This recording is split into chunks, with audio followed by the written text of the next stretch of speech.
मित्रों, प्राचीन न्याय का आधार इस चैप्टर को लेकर के, इस विषय को लेकर के मोक्ष परियोजना में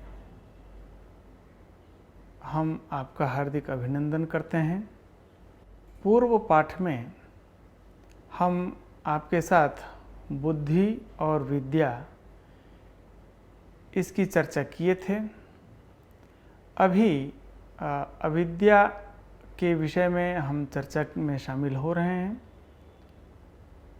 बुद्धि का क्या लक्षण है, उसके कितने भेद हैं, इसी तरह विद्या के क्या लक्षण हैं, उसके कितने भेद हैं, इस पर हम इसके पूर्व पाठ्यांश में चर्चा प्रस्तुत किए थे।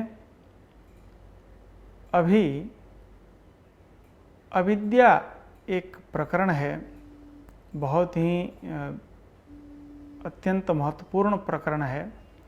इसके विषय में हम चर्चा कर रहे हैं।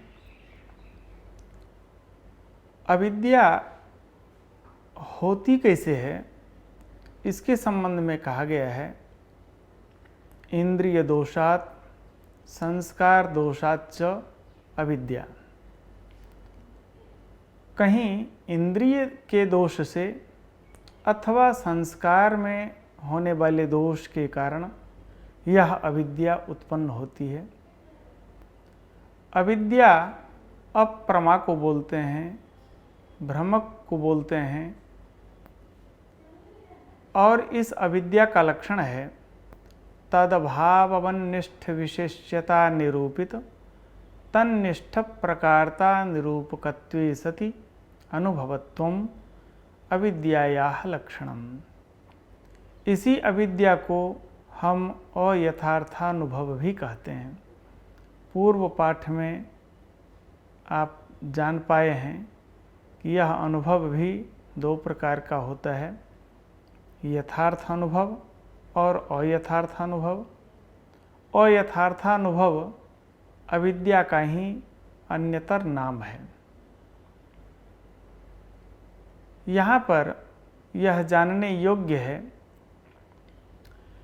कि तद्भाववन्निष्ठ विशेष्यता निरूपित तन्निष्ठ प्रकारता निरूपकत्वे सति अनुभवत्वम्, यह जो अविद्या का लक्षण है, इस लक्षण का समन्वय कैसे किया जाए और इसमें अप्रमात्व होता कैसे है। अप्रमात्व को व्यवस्थित करने के लिए एक सूत्र है,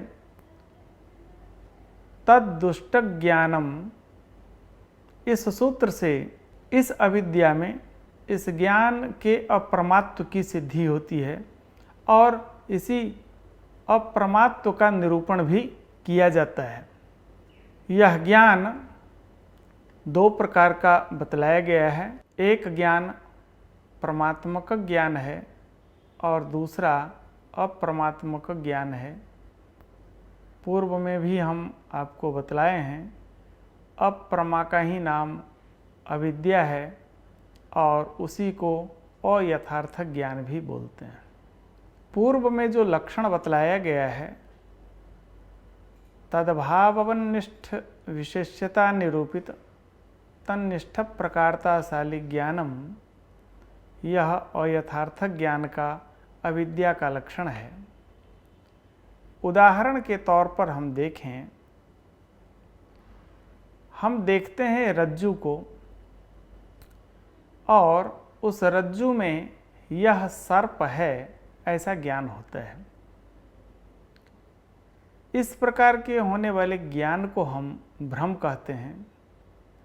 यहाँ पर अयम सर्पः, यह जो ज्ञान होता है, अयम पद से रज्जू को समझना चाहिए और उस रज्जू में सर्पत्व रूप धर्म भाषित होता है, इसलिए सर्पत्व वहाँ विशेषण है, विशेषणीभूत धर्म है सर्पत्व, इसलिए तत्पद से सर्पत्व का ग्रहण करना चाहिए। और वह सर्पत्व सर्प में रहेगा, रज्जू में नहीं रह सकता। जैसे घटत्व घट वृत्ति धर्म है, पट में नहीं रहता, इसी प्रकार सर्पत्व सर्प वृत्ति धर्म होगा, वह रज्जु में कभी नहीं रहेगा। इसलिए तद्भाववत रज्जु हुआ और वह रज्जु विशेष्य है। विशेष्यता रज्जु में रहेगी, इस विशेष्यता का निरूपक ज्ञान है। इसी प्रकार तत्पद से सर्पत्व का ग्रहण करना चाहिए। सर्पत्व निष्ठा जो प्रकारता है और उस प्रकारता का निरूपक ज्ञान होगा, इसी प्रकार ज्ञान में सर्पत्वाभावनिष्ठ विशेष्यता निरूपकत्व और सर्पत्वनिष्ठ प्रकारता निरूपकत्व और अनुभवत्व, ये सब है। इस प्रकार से तद्भावनिष्ठ विशेष्यता निरूपित तन्निष्ठ प्रकारताशाली ज्ञानत्वे सति अनुभवत्वम, यह जो अप्रमा का लक्षण है, यह जो अविद्या का लक्षण है, यह इस लक्ष्य में समन्वित हो जाता है। एक अन्य उदाहरण भी हम देख सकते हैं। व्याघ्र के चित्र को देख करके हम यह देखते हैं, अयम व्याघ्र, यह ज्ञान होता है। वस्तुतः वह तो चित्र है। अयम व्याघ्र, यह भ्रम कहलाएगा। यहाँ पर भी अयम पद से सामने स्थित चित्र को लिया जाएगा और उस चित्र में व्याघ्रत्व भाषित हो रहा है। उस चित्र में व्याघ्रत्व नहीं है, इसलिए तद्भाववत अर्थात व्याघ्रत्वाभाववत चित्र हुआ। वह चित्र विशेष्य है। विशेष्यता चित्र में रहेगी और उसका निरूपक ज्ञान होगा। यहाँ पर भी व्याघ्रत्व प्रकार है, प्रकारता व्याघ्रत्व में रहेगी और उस प्रकारता का निरूपक भी ज्ञान है।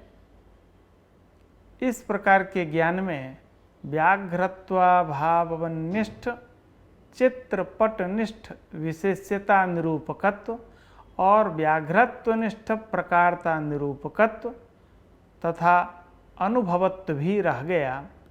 इस प्रकार से यह अयम व्याघ्र, इस प्रकार का जो चित्रपट में होने वाला भ्रम है, इस भ्रम में यह लक्षण समन्वय हो गया। एतावता हम यह कह सकते हैं कि यह जो अविद्या है, अयथार्थ ज्ञान है, भ्रम है अथवा अप्रमा है, इसका जो लक्षण किया गया है तद्भावनिष्ठ विशेष्यता निरूपित तन्निष्ठ प्रकारताशाली ज्ञानत्वम, यह जो अप्रमा का लक्षण है वह अयम व्याघ्र, जबकि वह चित्रपट है। अयम सर्पः, जो रज्जु में ज्ञान हो रहा है। इस प्रकार से भ्रम ज्ञान का लक्षण इन दोनों ही स्थलों में चला जाता है। एतावता हम इसे लक्षण समन्वय कहते हैं। जब लक्ष्य में लक्षण चला जाए उसे हम समन्वय बोलते हैं। लक्ष्य से इतर में जब लक्षण जाता है तब उसे अतिव्याप्ति दोष से दूषित लक्षण माना जाता है। लक्ष्य के किसी देश में लक्षण जाए और किसी देश में नहीं जाए, ऐसे लक्षण को हम अव्याप्ति दोष से दूषित मानते हैं। और इस स्थल में तो दोनों ही स्थलों में व्याघ्र के चित्र को देख करके जो भ्रम हुआ अथवा रज्जु को देख करके जो सर्पत्व की भ्रांति होती है, इन दोनों ही स्थलों में इस अविद्या लक्षण का समन्वय हो जाता है। अविद्या के विषय में अग्रिम पाठ्यांश में हम अन्य भी चर्चाएं प्रस्तुत करेंगे। इसके साथ हम आपका आभार व्यक्त करते हुए धन्यवाद देते हैं। अग्रिम कक्षा में अन्य भी चर्चाएं होंगी। धन्यवाद।